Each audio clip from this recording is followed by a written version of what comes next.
وعن عبد الله بن عمرو رضي الله تعالى عنهما قال قال رسول الله صلى الله عليه وسلم يدخل رجلان صلاتهما واحدة وصيامهما وحجهما وجهادهما واصطناعهما الخير واحد ويفصل أحدهما على صاحبه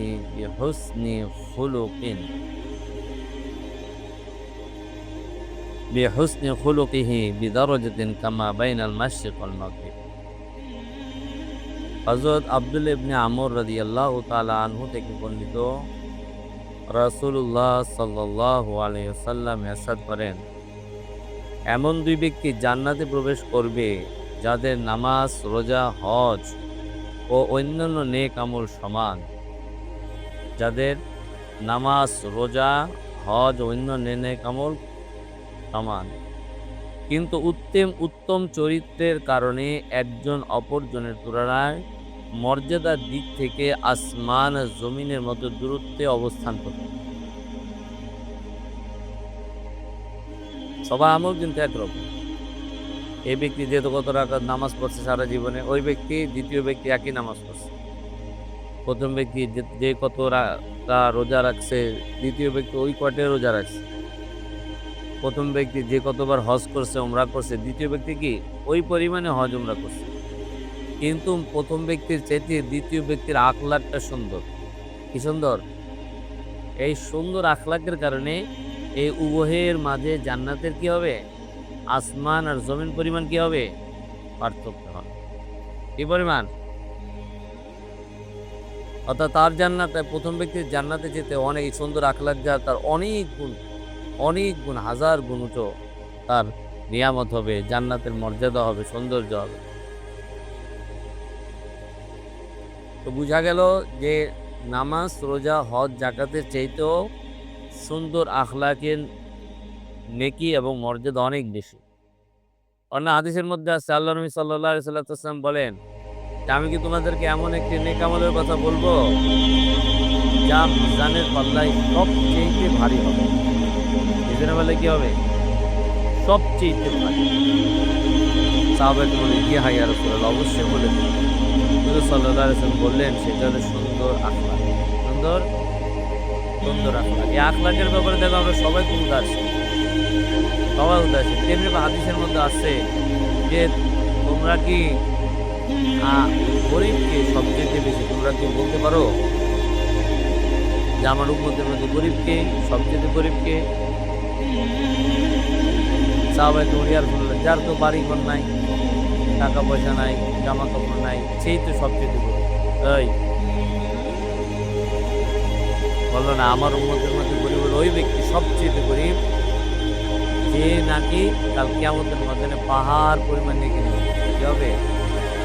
পাহাড় পরিমাণ নেকি নিয়ে উঠবে, কিন্তু তার আখলাক ভালো না, তার জবান ভালো না। এই জবান দিয়ে সে অন্য মুসলমানকে কষ্ট দিছে, এই আখলাক দিয়ে অন্য মুসলমানকে কষ্ট দিছে, মুসলমানের হক নষ্ট করছে। কাল কিয়ামতের ময়দানে এই যে ব্যক্তির নেক আমল এমন বেশি হবে, অর্থাৎ তার নেকিকে যদি পাহাড়ের উপর রাখবে, পাহাড় পর্যন্ত টেনে যাবে, কিন্তু তার জবান নষ্ট থাকার কারণে, আখলাক নষ্ট থাকার কারণে এই যে দুনিয়ার চলতে ফিরতে যে মুসলমানদের কষ্ট দিচ্ছে জবানের দ্বারা, চলাফেরার দ্বারা, আকার ইঙ্গিতের দ্বারা, এই হকদাররা ওই নেককারী থেকে, এই লোক থেকে নেকি নিয়ে যাবে কাল কিয়ামতের মাঠে, হকের মোকাবেলা। আর এই নেকি নিতে নিতে এমন অবস্থা হবে যে তার সমস্ত নেকি শেষ হয়ে যাবে। তারপর অনেক হকদার বাকি থাকবে। তারপরে হকদারকে যখন নেকি পাবে না হকদাররা, তখন এই হকদাররা কি করবে? তাদের গুনাহগুলোকে এই ব্যক্তির কাঁধের মধ্যে রেখে দেবে, হক মাফ করবে। এর মোকাবেলা কি হবে? তারা বলবে যে আমার থেকে ঠিক আছে 2 লক্ষ কোটি গুনাহ তোমাকে নিতে হবে, সেটা কাঁধে বইতে নিবে। এই হকদারকে থেকে আবার গুনাহ নিতে এই পরিমাণ গুনাহ হবে তার, যে হাদিসের মধ্যে আছে, এই গুনাহকে যদি পাহাড়ের উপর রাখা হয়, পাহাড় মাটির নিচে পাহাড় পর্যন্ত দেবে যাবে, শেষ পর্যন্ত ব্যক্তিকে জাহান্নামের মধ্যে উপুত করে ফেলানো হবে এই বদ আখলাকের কারণে। এই জন্য আজকে আমরা দেখা যায় আখলাকের প্রতি একেবারে উদাসী। ওদের শয়তান বেনামাজিকে নামাজ না পড়ে জাহান্নামে নিয়ে গেছে, আর আমরা যারা নামাজি আমাদেরকে আখলাক নষ্ট করে জাহান্নামে নিয়ে বেনামাজি গিয়ে নামাজ না পড়ে ও জাহান্নামে যাবে। আর আমরা যারা নামাজি আমাদের আখলাক নষ্ট থাকার কারণে আমাদের জাহান্নামে যেতে হবে। এই জন্য ভাষাকে সুন্দর করা চাই, ভাষাকে সুন্দর করা চাই, মুসলমানকে ইজ্জত দিয়ে কথা বলা চাই। কি দিয়ে কথা বলা যায়? আজকে আমরা সুন্দরভাবে কথা বলতে পারি, সুন্দরভাবে গুছিয়ে কথা বলতে পারি না। কেউ নাম ব্যঙ্গ করে রাখে, রহিম এদিকে আয়। রহিম তো আল্লাহর নাম, আল্লাহর নামে কখনো হয় না মানুষের। আব্দুর রাহিম সুন্দর করে বলে না। এই মিজান এই মিজান না, অর্থাৎ ব্যাকৃত করে, এটা মুসলমানের হক নষ্ট হয়। কি নষ্ট হয়? হক নষ্ট হয়। মুসলমানের গীবত করতে মুসলমানের হক নষ্ট হয়। আমি বাস্তবতা দিচ্ছি যে সবাইকে আপনি বলার অভ্যাস করবে। সবাইকে কি করবা? আমরা তো মাঝখানে নিয়মও করছি, সবাইকে আপনি বলবে, কারণ আপনি বলার দ্বারা নিজের আখলাক সুন্দর হয়। দেখবে একটা রিক্সাওয়ালাকে যদি কেউ বলে, রিক্সাওয়ালা এদিকে আয়, যাবি নাকি? এটা কি সুন্দর আখলাক হইলো? ওরা ছোট বানানো হইলো না, নিজেকে বড় বানানো হইলো না, এটা হলো বদ আখলাক। আর রিক্সাওয়ালা ভাইকে যদি বলে, এই যে ভাই আপনি কি যাবেন, গুলিস্তান যাবেন, তাহলে দেখো তো তাকে ইজ্জত দেওয়া হলো না। মুসলমানকে ইজ্জত দেওয়ার নাম হইলো আখলাক, মুসলমানকে বড় বানানোর নাম হইলো আখলাক। আর মুসলমানকে ছোট বানায়া নিজেকে বড় বানানোর নাম হলো বদ আখলাক। কে কথা বুঝতে পারছো তো কথা?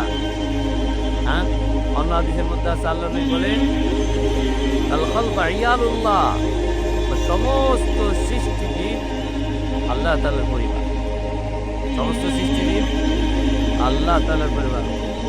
মাহাব্বুল খালক ইলাল্লাহ, আর আল্লাহর নিকট সবচেয়ে প্রিয় এই সৃষ্টি মাখলুকের মধ্যে ওই ব্যক্তি সবচেয়ে প্রিয়, আল্লাহর নিকট পছন্দের, সবচেয়ে মহব্বতের ওই ব্যক্তি, অর্থাৎ আল্লাহ তাআলার মহব্বত সবচেয়ে বেশি ওই ব্যক্তিকে ভালোবাসেন।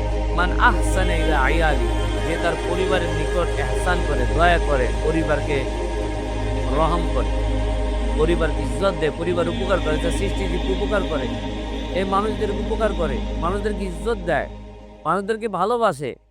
যে মানুষকে উপকার করে আল্লাহ স্বয়ং জাত তাকে সাহায্য করে। এই কথা বলছো? অনেক আমরা বলি না যে আল্লাহ আমার কাছে দোয়া করে সাহায্য আসতেছে না। আল্লাহ সাহায্য আসবে, তুমি তো মুসলমানকে সাহায্য করো না, তুমি তো অন্যান্য মাখলুককে সাহায্য করো না। হাদিসের মধ্যে আছে, আল্লাহু ফি আউনিল আবদি মা কানাল আবদু ফি আউনি আখিহি, আল্লাহ তাআলা তার বান্দাকে ততক্ষণ পর্যন্ত সাহায্য করতে থাকে, কদমে কদমে সাহায্য করে, যখনই সে সাহায্য দিতে তাকে সাহায্য করে, যতক্ষণ পর্যন্ত এই বান্দা তার অন্য মুসলমান ভাইকে সাহায্য করতে থাকে। বুঝতে পারছো কথা? যতক্ষণ পর্যন্ত একটা মুসলমান অন্য মুসলমানকে সাহায্য করে, আল্লাহ তার ওই বান্দাকে যখনই হাত ধরে তখন তাকে সাহায্য করে। কথা বুঝা গেছে? এই জন্য আমাদের সাহায্য, আমরা আরেকজনকে সাহায্য যদি করি তাহলে তেমনি ভাবে যে নাকি মানুষকে ইজ্জত করে, আল্লাহ স্বয়ং তাকে ইজ্জত করে। কথা বুঝতে? আর যে আল্লাহ যাকে ইজ্জত করে, সমস্ত মাসলুক তার কি বিজ্জিত করতে পারবে? কুলিল্লাহুম্মা মালিকাল মুলকি তুতিল মুলকা মান তাশা ওয়া তানজিউল মুলকা মিম্মান তাশা তুইজ্জু মান তাশা ওয়া তুযিল্লু মান তাশা। তা আল্লাহ যাকে চান তাকে ইজ্জত দান করেন, আর যাকে আল্লাহ ইজ্জত দান করে কেউ তাকে বেজ্জত করতে পারবে? আর আল্লাহ যাকে বেজ্জতি করবে কেউ তাকে ইজ্জত দিতে পারবে? তো আল্লাহ তার ওই ব্যক্তিকে ইজ্জত দেয় যে মানুষকে ইজ্জত দেয়, কেউ মুসলমানকে ইজ্জত দেয়, কেউ মুসলমানকে সম্মান করে কথা বলে। অন্য হাদিসের মধ্যে আছে, মুসলমানের জান মাল তার ইজ্জত বাইতুল্লাহর চাইতে দামি বেশি। এই কথা বুঝতেছ? মুসলমানের ইজ্জত, একটা মুসলমানের ইজ্জত সম্মান কার চেয়ে বেশি? একটা মুসলমানের ইজ্জত সম্মান, তার মাল বাইতুল্লাহর চাইতে বেশি সম্মানের অধিকার রাখে। হযরত মাওলানা ইলিয়াস রহমাতুল্লাহ আলাইহি হাদিসের ব্যাখ্যা বলতে যা বলেন, এই মুসলমানটা কোন মুসলমান তোমরা কি বলতে পারো? কোন মুসলমানের ইজ্জত বাইতুল্লাহর চাইতে বেশি? কোন মুসলমানের সম্মান বাইতুল্লাহর চাইতে বেশি? কোন মুসলমানের হুরমত বাইতুল্লাহর চাইতে বেশি? আমি ইলিয়াস রহমাতুল্লাহ বলতেন, এই মুসলমানটা হলো ওই মুসলমান যে নাকি নামাজও পড়ে না, রোজাও রাখে না, কিচ্ছু করে না, কোনো ইবাদতই করে না, শুধুমাত্র লা ইলাহা ইল্লাল্লাহ মুহাম্মাদুর রাসূলুল্লাহ সাক্ষী দেয়। কথা বুঝতে পারছো? যে নাকি লা ইলাহা ইল্লাল্লাহ মুহাম্মাদুর রাসূলুল্লাহ সাক্ষী দেয়, এই মুসলমানের ইজ্জত সম্মান হুরমতি বাইতুল্লাহর চেয়ে বেশি। আর বাইতুল্লাহর দিকে পা দিয়ে বসা কি জায়েজ? কি বলো, গুনাহ হবে না? বাইতুল্লাহর দিকে থুতু ফেলা কি গুনাহ হবে না? কে বললো? এই বাইতুল্লাহর ইজ্জত মানুষ কিরকম করে, কিরকম চুম্বন দেয়? এই মুসলমানটা যে নাকি লা ইলাহা ইল্লাল্লাহ সাক্ষী দেয়, এই মুসলমানটি বাইতুল্লাহর চেয়ে বেশি ইজ্জত দিতে হবে, সম্মান দিতে হবে।